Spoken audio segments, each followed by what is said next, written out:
हाँ तो फ्रेंड्स, आइए हम लोग अब बात करते हैं प्लास्टिड के बारे में। प्लास्टिड के बारे में अगर हम लोग जानना शुरू करेंगे तो याद रखिएगा, प्लास्टिड जो है ये मेनली प्लांट सेल्स में पाया जाता है मेनली, लेकिन इसके अलावा ये प्लांट सेल के अलावा यूग्लिनोइड्स में भी पाया जा सकता है। इसके अलावा ये कुछ टाइप ऑफ साइनोबैक्टीरिया में भी होता है।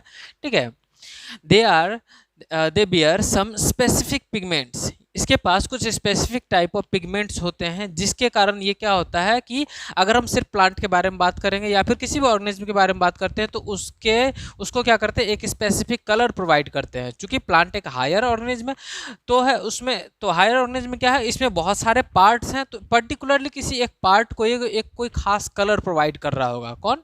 प्लास्टिड। ठीक है, on the basis of pigments अगर हम बात करते हैं तो ये प्लास्टिड जो है ये कितने टाइप के हो सकते हैं?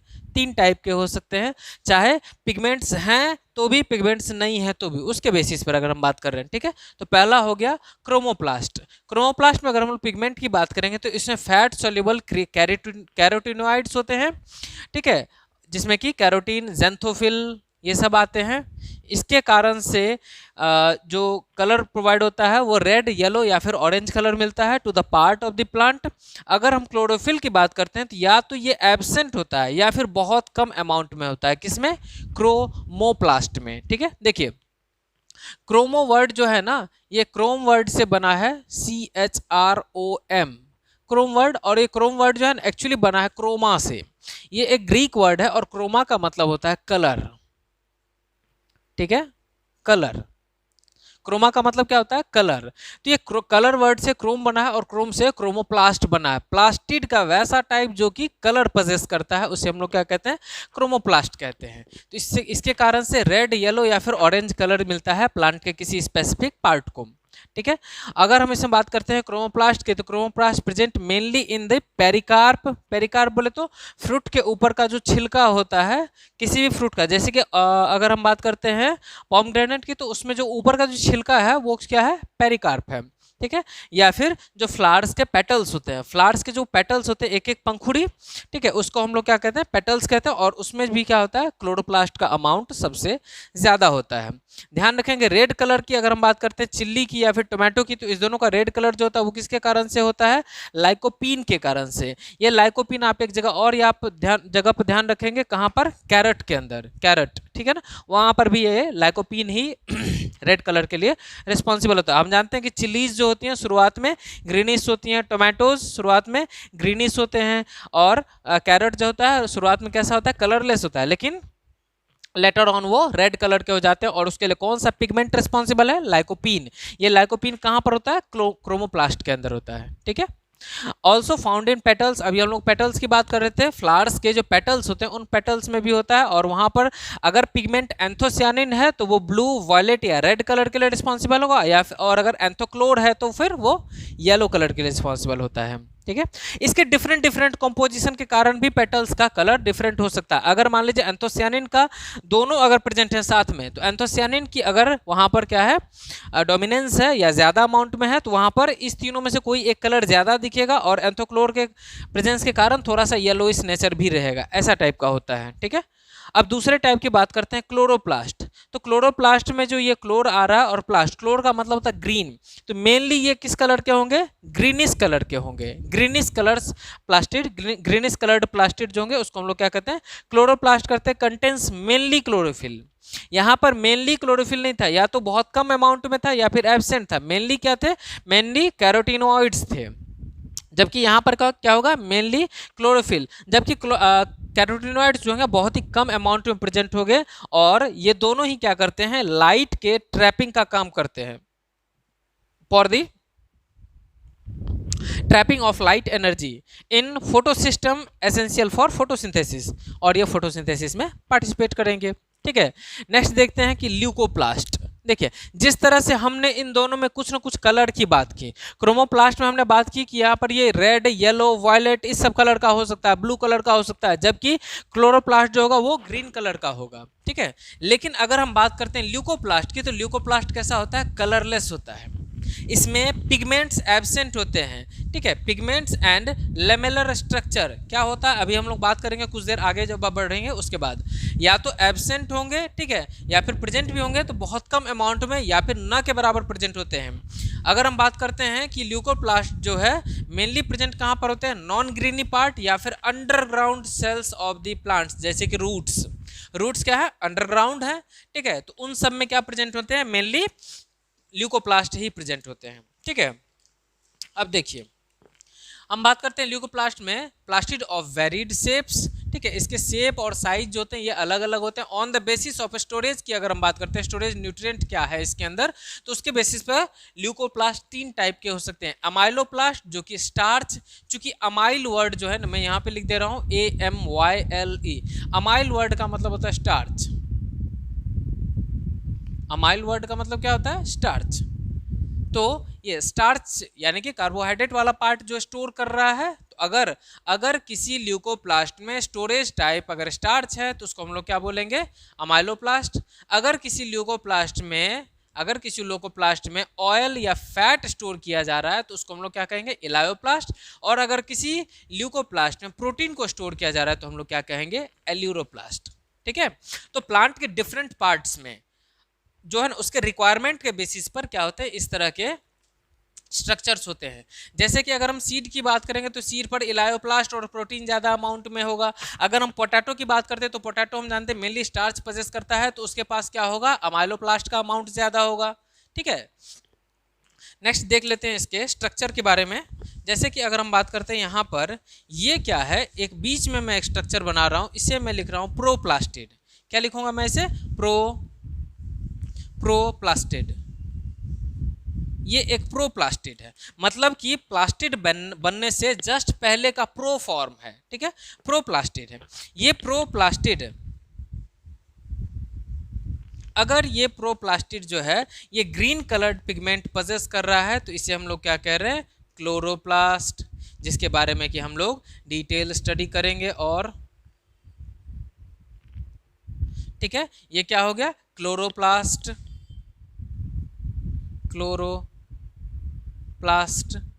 ठीक है। अगर ये कलर्ड पिगमेंट्स पजेस कर रहा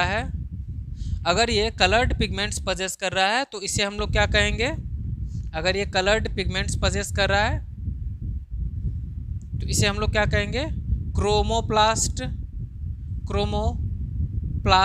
एक तरह से हम लोग बायोजेनेसिस अभी देख रहे हैं, ठीक है ना, इसके फॉर्मेशन का तरीका देख रहे हैं, तो इसको हम लोग क्या कहेंगे, क्रोमोप्लास्ट।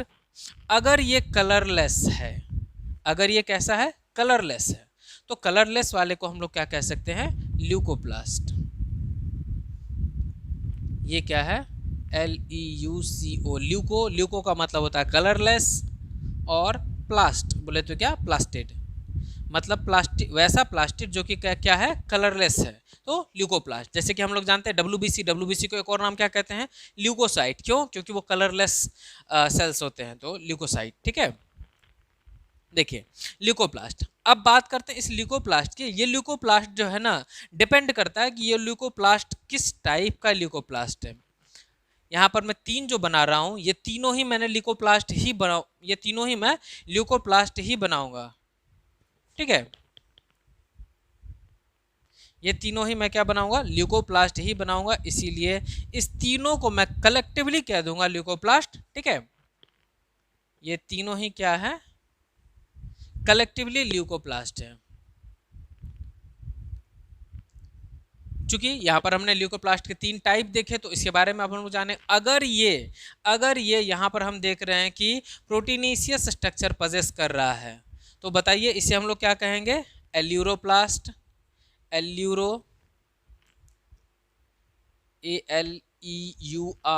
एल्यूरोप्लास्ट। अगर ये कार्बोहाइड्रेट वाला स्ट्रक्चर पजेस कर रहा है, तो इसे हम लोग क्या कहेंगे, अमाइलोप्लास्ट। और अगर ये फैट ग्लोब्यूल्स पजेस कर रहा है, ऑयल ड्रॉपलेट्स पजेस कर रहा है, तो इसे हम लोग क्या कहेंगे, इलायोप्लास्ट, ठीक है, इलायोप्लास्ट। कोई प्रॉब्लम यहाँ तक में, एक बार मैं फिर से इसको रिपीट कर देता हूँ। देखिए, जो अगर ये प्रोटीन मॉलिक्यूल्स पजेस कर रहा है, स्टोर कर रहा है, तो इसे हम लोग क्या कहेंगे, एल्यूरोप्लास्ट। अगर ये स्टार्च, कार्बोहाइड्रेट, इस तरह के स्टोरेज का काम कर रहा है तो ये क्या कहलाएगा, अमाइलोप्लास्ट। और अगर ये फैट ग्लोब्यूल्स पजेस कर रहा है तो इसे हम क्या कहेंगे, इलायोप्लास्ट। और ये तीनों ही किसके टाइप हैं, ल्यूकोप्लास्ट के। इनके अंदर किसी भी तरह का ये लैमेलर स्ट्रक्चर जो आपको देखने के लिए मिल रहा है, चाहे ये ग्रैनम है चाहे ये थैलेकॉइड है, ठीक है, इस दोनों के ही जैसा स्ट्रक्चर इन सब के अंदर देखने के लिए नहीं मिलता। यहाँ पर जो ये आपको देखने के लिए मिल रहा है ये स्टार्च के हैं, ठीक है, ये लैमेलर स्ट्रक्चर नहीं है, मेम्ब्रेनस स्ट्रक्चर नहीं है। तो इसके अंदर मेम्ब्रेनस स्ट्रक्चर नहीं मिलते, इसके कारण से इसको मैंने कहा था कि पिगमेंट्स और लैमेलर स्ट्रक्चर आर एब्सेंट, ठीक है। अब देखिए ये जो होते हैं ना, ये आपस में इसको, ये जो है एल्यूरोप्लास्ट जो है ये क्लोरोप्लास्ट में अपने आप को कन्वर्ट कर सकता है। जो एल्यूरोप्लास्ट है वो अपने आप को क्लोरोप्लास्ट में कन्वर्ट कर सकता है, ठीक है। जबकि अगर हम बात करेंगे तो क्रोमोप्लास्ट जो है, क्रोमोप्लास्ट अपने आप को इसमें कन्वर्ट नहीं कर सकता। कई बार आपसे इस बेसिस पर क्वेश्चन पूछा जाता है। प्रोप्लास्टिड जो है वो किसी भी फॉर्म में कन्वर्ट हो सकता है, ठीक है। प्रोप्लास्टिड से अगर ल्यूकोप्लास्ट का एल्यूरोप्लास्ट बनता है तो एल्यूरोप्लास्ट क्लोरोप्लास्ट में अपने आप को कन्वर्ट कर सकता है आगे के समय में। लेकिन जो ये क्रोमोप्लास्ट है, क्रोमोप्लास्ट इससे नहीं बन सकता या फिर और किसी से क्रोमोप्लास्ट नहीं बन पाएगा। ये है पूरा का पूरा प्लास्टिड का टाइप, ठीक है। अब हम लोग बेसिकली किसको डिस्कस करेंगे, हम लोग मेनली डिस्कस करेंगे अब क्लोरोप्लास्ट के बारे में, क्योंकि यही मेन हमें काम आने वाला है आगे भी, ठीक है। आइए देखते हैं।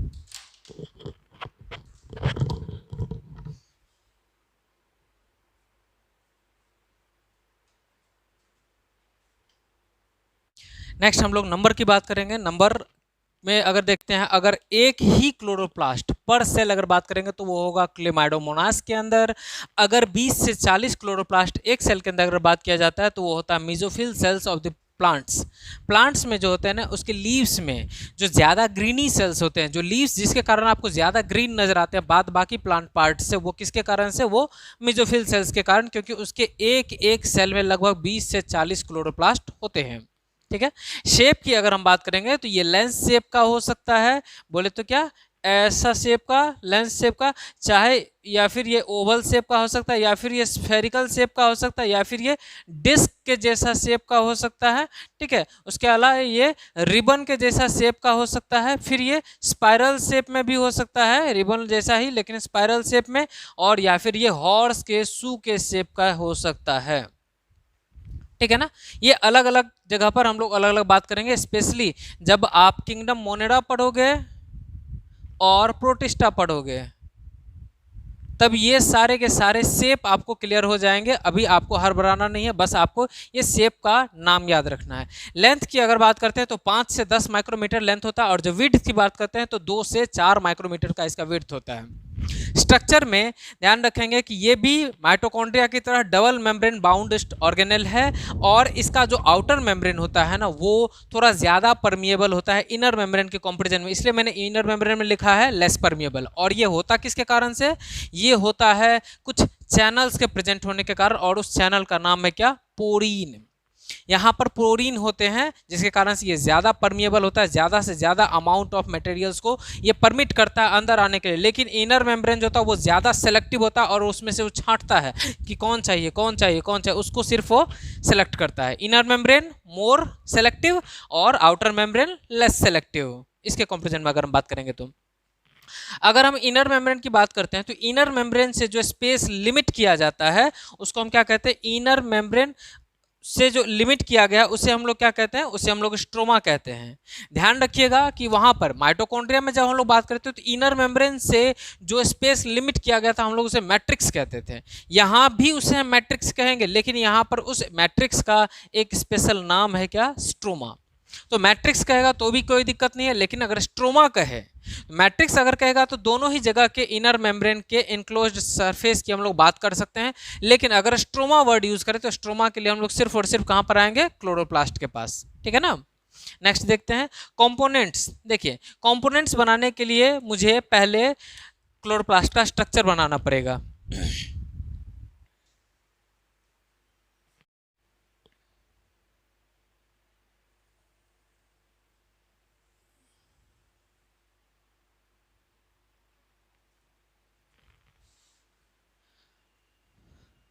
आइए अब हम लोग क्लोरोप्लास्ट का एक स्केमिक डायग्राम बना लेते हैं। क्लोरोप्लास्ट का एक स्केमिक डायग्राम बना लेते हैं। ये मैंने बनाया, ये है ऑब्वियसली, ये क्या है, ये आउटर मेम्ब्रेन है, outer membrane of the chloroplast, ठीक है ना। इसके बाद मैं इसमें क्या बना रहा हूँ, इनर मेम्ब्रेन बना रहा हूँ, ये रहा इसका इनर मेम्ब्रेन,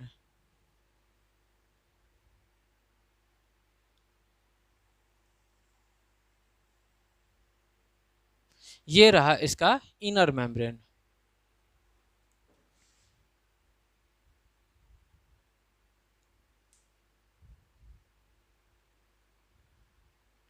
अभी हमने जस्ट इसमें बात की कि आउटर मेम्ब्रेन जो है वो कंपैरेटिवली इनर मेम्ब्रेन के कंपैरेटिवली ज्यादा परमिएबल है, जबकि इनर मेम्ब्रेन जो है वो कंपैरेटिवली लेस परमिएबल है। अब हम बात करते हैं इसमें, देखिए कंपोनेंट्स को देखते हुए चलते हैं और इसके साथ हम इसका स्ट्रक्चर बनाते हुए चलेंगे, ठीक है। देखिए पहला स्ट्रक्चर इसके अंदर में क्या देखने के लिए मिल रहा है, थाइलेकोइड, ठीक है। थाइलेकोइड के बारे में समझिए, थाइलेकोइड क्या होता है, फ्लैट मेम्ब्रेनस स्ट्रक्चर होता है। फ्लैट मतलब चपटा और मेम्ब्रेन के जैसा, मेम्ब्रेन से बना हुआ स्ट्रक्चर होता है, फ्लैट मेम्ब्रेनस स्ट्रक्चर। तो नंबर की अगर बात करेंगे तो अगर ऑर्गेनाइज्ड है ये, number of organised flattened membranous sacs, ठीक है, फ्लैटेंड मेम्ब्रेनस सैक्स, ठीक है, उसको हम लोग क्या कहते हैं, थाइलेकोइड। अब देखिए, if thylakoid are arranged like piles of coins, देखिए ये मैंने एक कॉइन बनाया, ये मैंने एक कॉइन बनाया, इसे हम लोग क्या कहते हैं, ग्रैनम। ये देखिए ये दूसरा कॉइन बनाया, ये मैंने तीसरा कॉइन बनाया, ये मैंने फोर्थ कॉइन बनाया, ये मैंने फिफ्थ कॉइन बनाया, ये मैंने सिक्स्थ कॉइन बनाया। इस तरह से ये देख रहे हैं आप, इसमें मैंने क्या किया, बहुत सारे कॉइन्स बनाए, हर एक कॉइन एक दूसरे के ऊपर अरेंज है, इसे ही हम लोग क्या कहते हैं, piles of coins like structure, piles of coin like structure कहते हैं, ठीक है। जिसमें कि अगर इस पूरे स्ट्रक्चर को हम अगर नाम देंगे तो क्या कहेंगे, ग्रैनम, ठीक है। और ये बना हुआ किससे है, ये बना हुआ है थाइलेकोइड से। देखिए इसका मैं एक पार्ट उठा करके बाहर बना रहा हूं, ये कुछ ऐसा है, ये दिखाई दिया, ये देखिए ये मेम्ब्रेन है, और इस मेम्ब्रेन के बीच में ये जो स्पेस है इसे हम लोग क्या कहते हैं, इसे हम लोग कहते हैं ल्यूमेन, ठीक है। अब देखिए यहां पर मैं एक और, यानी कि मैं इतना सा पार्ट उठा करके बना रहा हूं इसमें, ये देखिए इतना सा जो मैंने सर्कल किया इसे मैं उठा करके बना रहा हूं। ये लीजिए मैंने दूसरा सटा हुआ इसके बीच का, ये मैंने दूसरा ग्रैनम बना दिया, ये देखिए ये मैंने दूसरा ग्रैनम बना दिया। अब आप देख रहे हैं कि कुछ कंप्रेस्ड पार्ट भी यहां पर प्रेजेंट है, जो कि इस दोनों ग्रैनम के बीच में आ रहा है, ठीक है। ये वाला पोर्शन जिसे कि मैं अभी ग्रीन कलर से डार्क कर रहा हूँ, ग्रीन कलर से ये मैंने जो इसको सेड किया है, ये ग्रीन कलर वाला पार्ट जो है, ये जो है दोनों ग्रैनम के बीच में आ जा रहा है। इसको हम लोग क्या कहते हैं, इंटरग्रैनम, इंटरग्रैनम थाइलेकोइड, थाइलेकोइड। और इसको हम लोग क्या कह रहे हैं, ये वाला जो है इसको हम लोग क्या कह रहे हैं, ग्रैनम थाइलेकोइड, ग्रैनम थाइलेकोइड।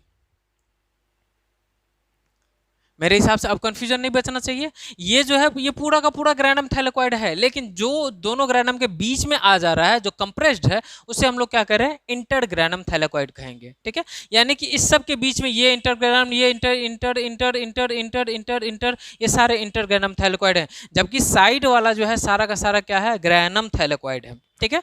ये देखिए, और इसके चूंकि ये क्या है, पाउच लाइक स्ट्रक्चर है, बीच में खाली स्पेस है, जिसे कि हम लोग इसे ल्यूमन कह रहे हैं, तो ये इसको इस कारण से खाली पाउच लाइक स्ट्रक्चर को हम लोग क्या कहते हैं, सैक। इस कारण से हम लोग थैलेकोइड का क्या कहते हैं, मेम्ब्रेनस सैक लाइक स्ट्रक्चर, ठीक है। देखिए if thylakoids are arranged like piles of coins then they are known as grana, ठीक है, ग्रैना, जिसको कि मैंने सिंगुलर में क्या कहा, ग्रैनम। इस सिंगुलर फॉर्म को हमने क्या कहा, ग्रैनम कहा, ठीक है। अब देखिए ये जो ग्रैनम होते हैं, ये देखिए यहां पर मैंने दूसरा फिर पाइल बनाया, दूसरा फिर पाइल सब कॉइन बनाया, और मैंने क्या किया कि इसको कनेक्ट कर दिया। सपोज करते हैं कि इसका जो ये थैलेकोइड था, ये इसके इस थैलेकोइड से इस तरह से कनेक्टेड है, ठीक है। ये देखिए यहां पर मैं तीसरा बना रहा हूं, थोड़ा बड़ा बनाने की कोशिश कर रहा हूँ ताकि आपको ज़्यादा बेहतर मैं विजुलाइज करवा पाऊँ। ये देखिए, तो यहाँ पर हम देखते हैं क्या, ये यहाँ पर इस तरीके से यहाँ अराइज हुआ ऐसे, ये अराइज हुआ ऐसे, और ये जा करके इससे मिल गया है। देखिए, ठीक है।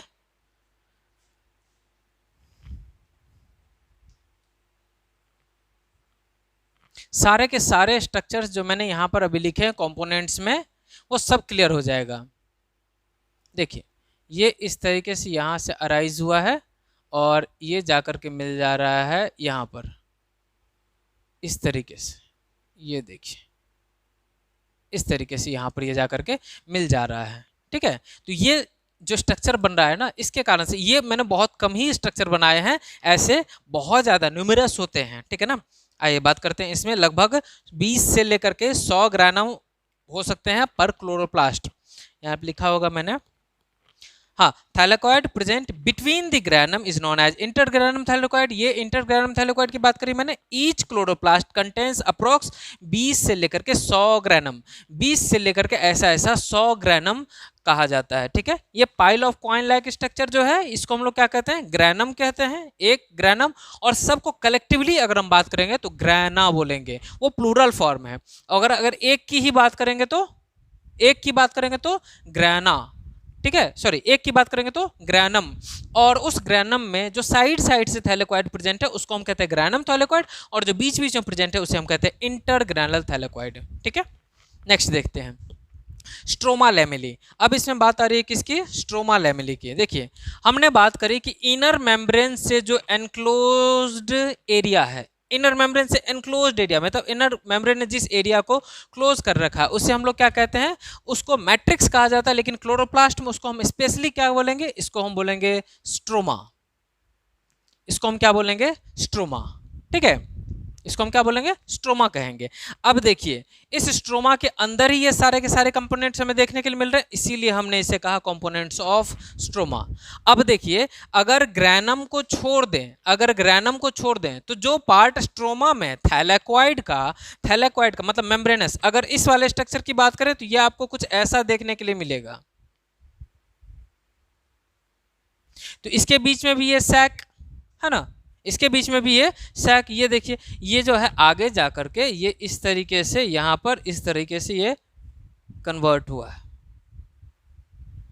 ठीक है, तो ये कनेक्टिंग वाला पार्ट है, ये भी आगे जा करके इस तरीके से, तो यहाँ इस तरफ वाला मैं बना नहीं रहा हूँ अभी इसमें। ठीक है, तो यहाँ पर ये बीच वाला जो पार्ट है इसे क्या कहते हैं, इसे, ये भी एक थैलेकॉइड लाइक स्ट्रक्चर है, ये भी मेम्ब्रेनस स्ट्रक्चर है, और चूंकि ये स्ट्रोमा में प्रेजेंट है, ये स्ट्रोमा में प्रेजेंट है, तो इसको हम स्पेशली एक नाम यहाँ पर देते हैं, इसको स्पेशली एक नाम दिया जाता है इस वाले को। देखिए, ये सब इसको कहा जाता है stroma thylakoid,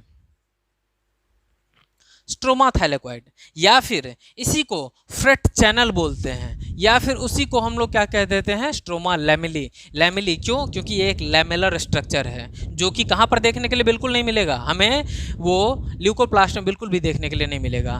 flat membranes tubules like structure होते हैं कनेक्टिंग टू ग्रैनम। देखिए, एक ग्रैनम, दो ग्रैनम, उसको कनेक्ट करने के लिए क्या चाहिए, उसको कनेक्ट करने के लिए चाहिए क्या, उसको कनेक्ट करने के लिए चाहिए स्ट्रोमा थैलेकॉइड। ये एक ग्रैनम, ये भी एक ग्रैनम, ये भी ग्रैनम, ये भी ग्रैनम, दो ग्रैनम को कनेक्ट करने के लिए क्या चाहिए, थैलेकॉइड चाहिए, और उस थैलेकॉइड को क्या नाम देंगे, स्ट्रोमा थैलेकॉइड, या फिर स्ट्रोमा लैमेली, या फिर फ्रेट चैनल। ठीक है, अब देखिए स्पेस, यहाँ पर मैंने नोट लगा रखा है, space present between membranes are known as lumen. मैंने अभी बताया कि इसके बीच में जो स्पेस होते हैं उसे क्या कहता है, ल्यूमन कहा जाता है। यहाँ पर भी जो ये स्पेस है ये क्या है, ये ल्यूमन है। ठीक है, नेक्स्ट देखेंगे, chlorophyll is present in thylakoid membrane. ये जो थैलेकॉइड का मेम्ब्रेन होता है ना, इसमें जगह जगह क्या पाए जाते हैं, इसमें जगह जगह क्लोरोफिल पाए जाते हैं। जैसे कि मैं यहाँ पर इसमें रेड में बना रहा हूँ, अगर इसमें ये एक फ्लैट मेम्ब्रेनस सैक बोले तो क्या, थैलेकॉइड जो है, स्ट्रोमा थैलेकॉइड अगर निकला हुआ है तो उसमें भी, और अगर नहीं निकला हुआ है तो भी उसमें भी क्या होगा प्रेजेंट, इसके मेम्ब्रेन्स में जगह जगह पिगमेंट्स प्रेजेंट होंगे, जिसको कि हम लोग क्या बोलेंगे, फोटोसिंथेटिक पिगमेंट्स। ये देखिए इसके मेम्ब्रेन्स में प्रेजेंट है क्या, फोटोसिंथेटिक पिगमेंट्स प्रेजेंट हैं, ठीक है। तो जिसको कि हम लोग क्या कहते हैं, क्लोरोफिल। उसके साथ साथ में और भी बहुत सारे पिगमेंट्स होते हैं। Photosynthetic functional unit is present in thylakoid, वही जिसकी अभी हम बात कर रहे थे, मेम्ब्रेन विच कंटेन अबाउट लगभग 250 से लेकर के 400 मॉलिक्यूल्स ऑफ वेरियस पिगमेंट्स, जिसमें चीफली क्या प्रेजेंट होता है, क्लोरोफिल ए सबसे ज्यादा अमाउंट में, क्लोरोफिल ए, साथ में क्लोरोफिल बी, कैरोटीन्स, ज़ेंथोफिल्स, ये सब प्रेजेंट हो सकते हैं। और इन सबको कलेक्टिवली एक साथ क्या कहा जाता है, क्वांटाजोम्स कहा जाता है। क्वांटाजोम्स क्यों, क्योंकि क्वांटा का मतलब क्या, क्वांटा का मतलब लाइट, क्वांटा का मतलब क्या, क्वांटा का मतलब लाइट, ठीक है। और यहाँ पर हम बात करते हैं क्या कि ये जो क्वांटाजोम्स होते हैं, ये जो पिगमेंट्स हैं, फोटोसिंथेटिक पिगमेंट्स हैं, ये सब क्या करते हैं, ये लाइट एनर्जी को ट्रैप करने का काम करते हैं इसके कारण से। और लाइट एनर्जी किस फॉर्म में आती है, क्वांटम की फॉर्म में आती है। इसके कारण से क्वांटा यानी कि लाइट एनर्जी पैकेट्स की फॉर्म में आती है, जिसको कि हम लोग क्वांटा कहते हैं। तो उसको ट्रैप करने का काम कर रहा है, इसके कारण से इसको क्या कहते हैं, क्वांटाजोम्स कहते हैं, ठीक है। एंजाइम्स की बात करेंगे तो required for the synthesis of carbohydrates, जैसे कि ग्लूकोज। तो इसका जो एंजाइम कहाँ प्रेजेंट होगा, केल्विन साइकिल और डार्क रिएक्शन में, ठीक है। इसकी हम लोग बात करेंगे कहाँ पर, जब हम फोटोसिंथेसिस इन प्लांट्स की बात करेंगे तब, और साथ में प्रोटीन सिंथेसिस की। जो प्रोटीन अगर हम बात करेंगे यहाँ पर, रूबिस्को एक प्रोटीन है, ये सबसे ज़्यादा अर्थ पर मोस्ट अबंडेंट एंजाइम प्रेजेंट है, ठीक है। ये एक प्रोटीनिशियस एंजाइम है और ये अर्थ पर सबसे ज़्यादा अबंडेंट फॉर्म में प्रेजेंट है। और लगभग ये 16% प्रोटीन बनाता है क्लोरोप्लास्ट का, ठीक है। क्लोरोप्लास्ट में जितने प्रोटीन्स हैं लगभग उसका 16% ये बनाता है। डीएनए की बात करेंगे, जस्ट लाइक माइटोकॉन्ड्रिया, क्लोरोप्लास्ट के पास भी डीएस सर्कुलर नेकेड डीएनए होता है। ये देखिए डबल स्टैंडर्ड फॉर्म में है, सर्कुलर फॉर्म में, नेकेड फॉर्म में है और डीएनए है, ठीक है। इसके साथ साथ इसके पास क्या प्रेजेंट होते हैं, राइबोसोम्स प्रेजेंट होते हैं। ये राइबोसोम्स और ये राइबोसोम्स किस टाइप के हैं, 70s टाइप के हैं। ये क्या है, डीएस सर्कुलर डीएनए मॉलिक्यूल। और साथ में जो इसके द्वारा इस क्लोरोप्लास्ट के द्वारा प्रोड्यूस्ड स्टार्च हैं, वो स्टार्च ग्रैन्यूल्स भी हमें नजर आ सकते हैं, स्टार्च ग्रैन्यूल्स भी हमें देखने के लिए मिल सकते हैं, ठीक है। डीएनए के बारे में बात कर रहे हैं तो ये stroma contains small double standard circular naked DNA molecule. DNA of chloroplast have more genes as compare to mitochondria. Mitochondria से ज्यादा नंबर ऑफ जीन्स होते हैं। लगभग कितने होते हैं, अगर डीएनए में बात करेंगे, किसके डीएनए, क्लोरोप्लास्ट के डीएनए, तो लगभग इसके पास 100 जीन्स होते हैं, ठीक है ना। जबकि माइटोकॉन्ड्रिया के पास लगभग 20 से 40 जीन ही होते हैं। अगर राइबोसोम बात करेंगे तो 70s टाइप ऑफ राइबोसोम यहाँ पर पाए जाते हैं। आइए अगर फंक्शन की बात करते हैं तो फंक्शन में हम देख लेते हैं। सबसे पहला फंक्शन फोटोसिंथेसिस। फोटो बोले तो क्या, लाइट, और सिंथेसिस बोले तो क्या, उसको यूज करके किसी चीज का सिंथेसिस करना। तो converts light energy into chemical energy, जैसे कि क्या, एटीपी या फिर और कोई एनर्जी मॉलिक्यूल, ठीक है। इसके अलावा balancing of O2 and CO2 in nature. हम जानते हैं कि प्लांट्स क्या लेते हैं, CO2, क्या छोड़ते हैं, O2 गैसियस फॉर्म में, और किस प्रोसेस के तहत, फोटोसिंथेसिस के तहत, ठीक है। तो ये नेचर में O2 और CO2 को बैलेंस करने का काम करते हैं ताकि हमें O2 मिल सके और हम जो CO2 देते हैं वो प्लांट के काम आ सके, ठीक है। Plays important role in cytoplasmic inheritance. चूंकि इसके पास भी क्या होता है, डीएस सर्कुलर नेकेड डीएनए होता है। ये क्या करता है, साइटोप्लाज्मिक इनहेरिटेंस में पार्टिसिपेट करता है, जस्ट लाइक माइटोकॉन्ड्रिया, मैंने बात की थी, ठीक है। बायोजेनेसिस की बात करते हैं कि मतलब इसका ओरिजिनेशन कैसे होता है, तो फ्रॉम द प्रोप्लास्टिड मैंने स्ट्रक्चर बना करके दिखाया था। उसके अलावा ये बाइनरी फिजन, माइटोकॉन्ड्रिया की तरह ये भी बाइनरी फिजन किसके, प्री एग्जिस्टिंग प्लास्टिड, जो प्लांट के पास पहले से प्रेजेंट जो प्लास्टिड है उसके बाइनरी फिजन से ये नए प्लांट सेल का जो फॉर्मेशन होता है उसमें ये बट करके चला जाता है, ठीक है। उसके अलावा ये प्रोप्लास्टिड से भी बनता है।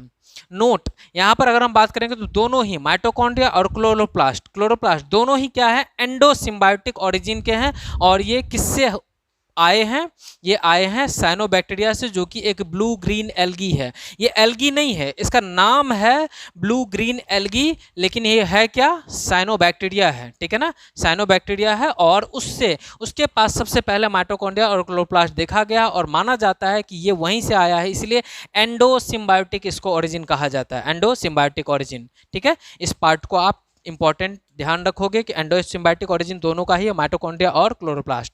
ठीक है फ्रेंड्स, यहाँ तक में हमारा खत्म क्या हुआ, प्लास्टिड। ठीक है, थैंक यू वेरी मच।